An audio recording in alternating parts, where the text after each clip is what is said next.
Hello, I'm High Heel Knight. Welcome to my channel. This is my miniature review of The Curse of La Llorona. Now, it's based on a Mexican folklore.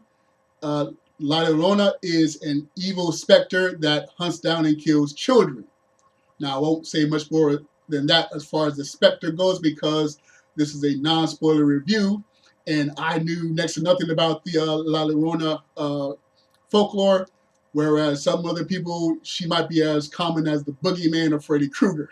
So I'm just going to leave it as, hey, it's an evil specter that hunts down and kills children. The movie stars Linda Cardellini as a recent widow who is trying to raise her two children and, of course, protect them from the evil specter. And she's the main reason why I was able to enjoy this movie at all. Okay, first of all, I've had a quiet crush on Linda Cardellini all the way back from the first live-action Scooby-Doo movie. So anytime she's on screen, I'm just happy to see her. So whether the movie is good, whether the movie is bad, whether the movie's okay, if she's on the screen, I'm smiling. I'm happy to see Linda Cardellini. And the other reason is that she just happens to also be in the Avengers Endgame film. The Curse of La Llorona came out the weekend before Avengers, but I saw the movie the same night I saw the Avengers. So as I'm watching this movie, I'm thinking, well, this is not that great, but hey, I get to see the Avengers. I get to see the Avengers. Plus, the interesting bit of trivia is that Linda Cardellini, this movie, The Curse of La Llorona, is part of the Conjuring Universe, which isn't a spoiler because there's a major character from a previous Conjuring movie that is in the trailer. So, you know, you can put two and two together. Okay, this is part of that shared universe. Well, that's a Warner Brothers shared universe. Of course, Avengers is a Disney-owned shared universe. So Linda Cardellini gets to be in two back-to-back #1 movies with the biggest shared universe franchise going today. So kudos to her and her management. So yeah, that bit of fun trivia and just seeing her is the reason why to enjoy this movie at all, because it's okay. The scares are okay. The thrills are okay. The atmosphere is okay. This is just a plain old okay movie. This movie really should be a Twilight Zone or Tales from the Crypt episode because there's just barely enough content and thrills and scares and atmosphere to justify a feature-length film. It's way too simplistic.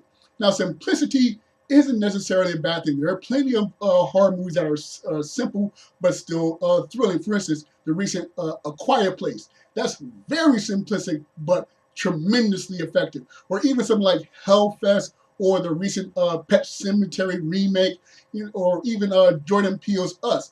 Jordan Peele's Us is relatively simplistic. The third act gets a little crazy, but still overall it's relatively simplistic.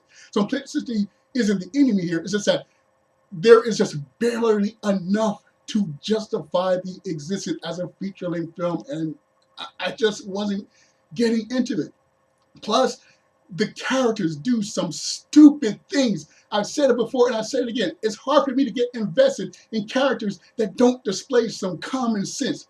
Yeah, you're dealing with a specter that you don't know what to do. That's fine, but there's still some basic things you can do to protect yourself. The basic things you can do to help yourself survive. And it's like Linda Cardellini, she was part of the Scooby-Doo gang. I was wondering if she was ever on set or reading the script or going over things and went to the director or writer and said, hey, I realize this is your movie and everything, but I was part of the Scooby-Doo gang, and even the Scooby-Doo gang wouldn't do some dumb stuff as the people in this movie are doing. Can we smarten this up a bit, please? So yeah, I didn't hate it. It's not awful. It's just okay. So wait for streaming, or if you're like me, you'd like to see more than one movie at an outing. You know, it's not a total waste of time. But yeah, if it weren't for the fact that Linda Cardellini was in it, and I have a crush on her, and she happens to be two of the biggest franchises going on that came out at the same time, that bit of happiness and fun carried me through. Otherwise, I would have been just like,